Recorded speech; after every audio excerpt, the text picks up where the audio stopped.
Oh, yes. Order for protection, page 4 of 6. Right.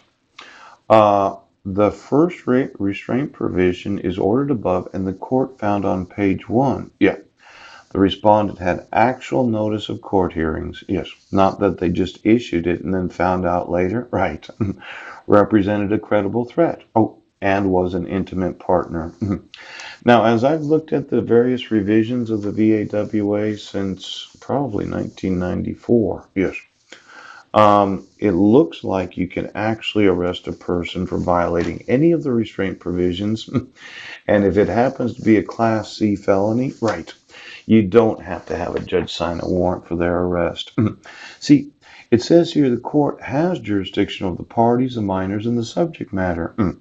Respondent had a reasonable notice and opportunity to be heard, but I didn't have reasonable notice and I didn't have an opportunity to be heard. Notice of the hearing was not served on the respondent by personal service, service by mail, or service by publication.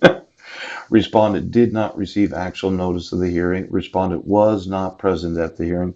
The order was not issued in accordance with the full faith and credit provisions of the VAWA. Now, the multiple times that you've arrested me for the allegation of violating it, yeah.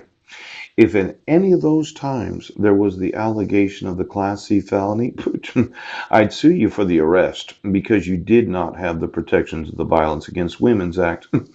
This is one of those court orders, yes, where the respondent, yes, had either service by mail, service by publication, or personal service. They did know that if you touch the petitioner, yes, you will get a Class C felony, and we do not need oath or affirmation to be able to arrest you for that. That's why they put that issued in accordance with the full faith and credit provisions of the VAWA. It's one of those that, let's say you thought you were going to commit the crime of theft too. Yes. Well, the state decides to be the petitioner and you're the named respondent, and they have a little civil court order that says, Paul, if you decide to steal anything, we are not going to need a court order to be able to arrest you. Now, for every thief out there that's had those civil court hearings, it's possible, yes, during a civil court hearing when they issue a court order in order for you to not steal anything, yes, that you had prior notice, yes, that if you commit the crime of Class C theft, we are not obligated by law to protect your Fourth Amendment right. That's right.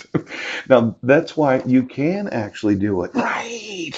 Because you have one of these issued before you commit any crime. That's right. Now, all the other crimes that you decided that you were going to commit without a civil court order being issued against you before you decided to violate them,